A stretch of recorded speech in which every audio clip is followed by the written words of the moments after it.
the spring using your long thin screwdriver.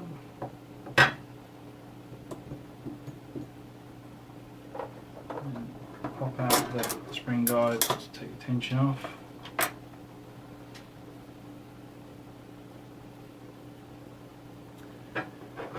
Right, if it does shoot a mark in all directions, don't worry. We'll put them back together. You will put the bevel gear out. Just make sure that the tappet plate's in place. And anything that has gone awry, we'll just take out and pop back.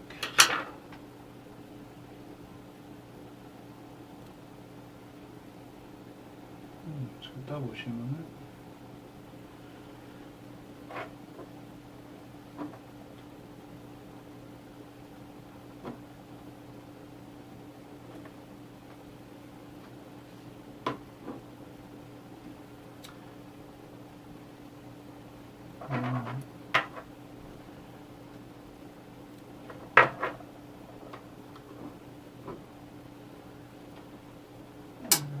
Just move the, well, I mean, we'll just reposition this, ready to go back together.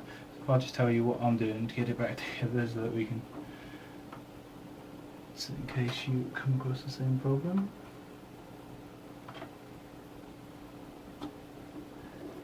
If you want, you can take the top section out. Good time to check it for any wear if you are.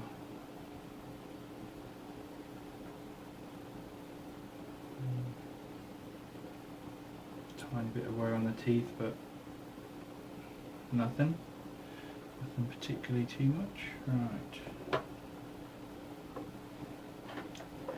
Pop them back in, locating the cylinder head in the right place. Make sure the cylinder goes in the right place too. Make sure that the tappet plate is 3 moving.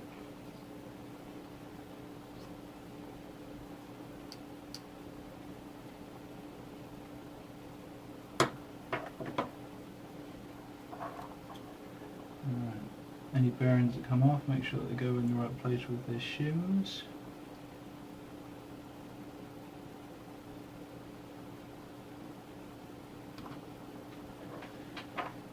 Right.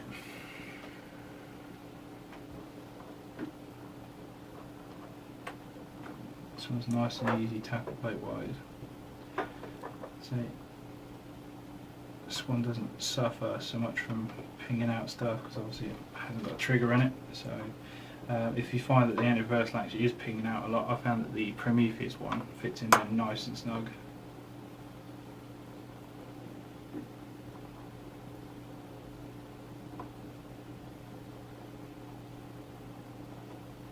There we go. Make sure that the piston is on the rail so that doesn't get mangled. Right, take your spring guide.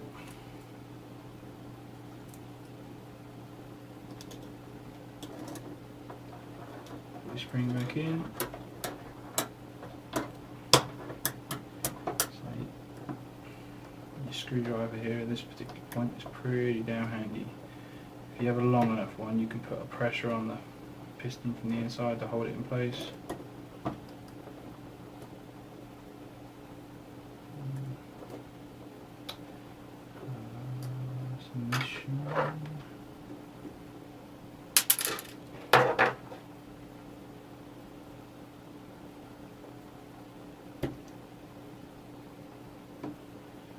If you haven't, don't worry too much. You should just poke a finger through the top bar here.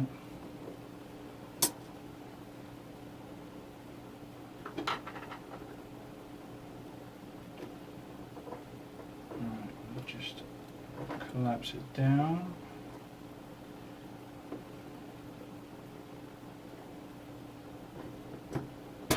Trick is to do the front first and then let it fall over the back. Push the spring guide in a bit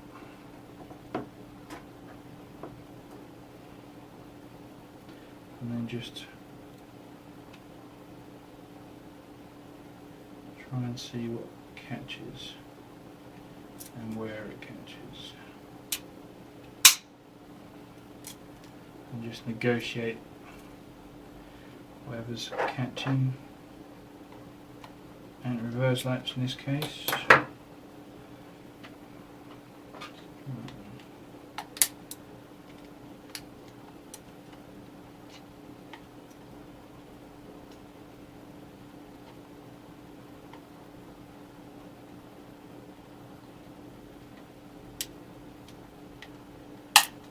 There we go. It's two sides back together. So we've gone into version 7 gearbox after disassembling the whole gun, and we've then had a look inside. Then obviously if you needed to do anything like replace the gears, replace tappet plate, replace piston, garter upgrade kits, traditional one for most people, M14 owners, because you can buy a whole bulk kit. Although the spur gear on the garter upgrade kit, I've had them go frequently. But yeah, right.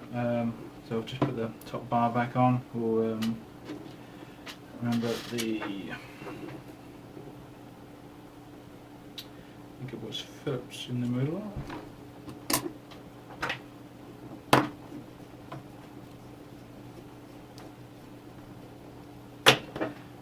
Torque it front and back.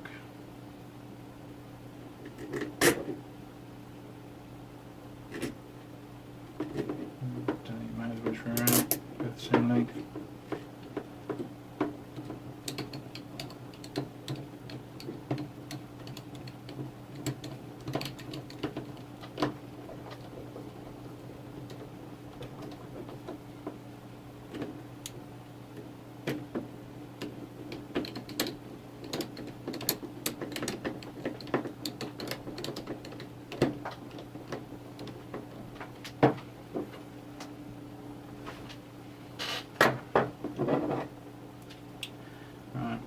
Once those are on, I like to go straight for the motor, get him back in place.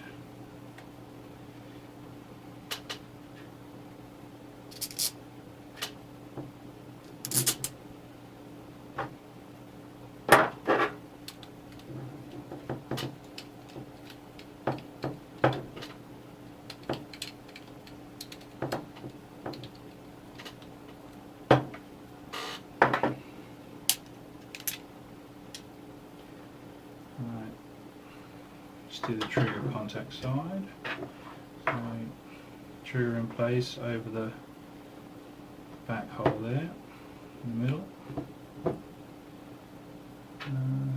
we'll do is we'll put that metal thing in there, and the trigger goes over that.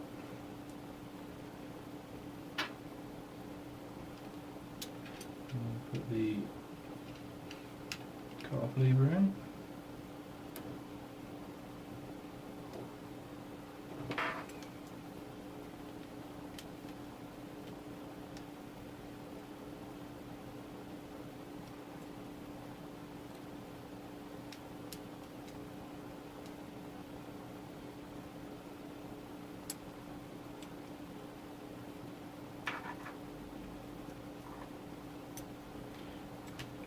Little fiddly this part.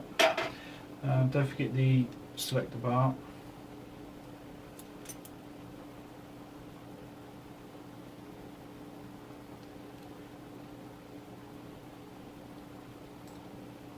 And the switch contact side has this little round oval which goes over there.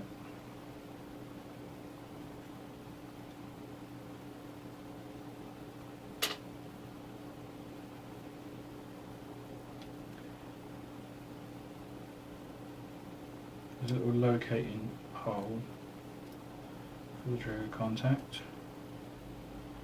let you know when you've got it in the right little spot. That should hold the trigger contacts in place. And this part is obviously what holds everything in place. There's all little holes and stuff to mate up with all the stuff we've just put in place. and that literally just clicks in place there and holds everything nicely.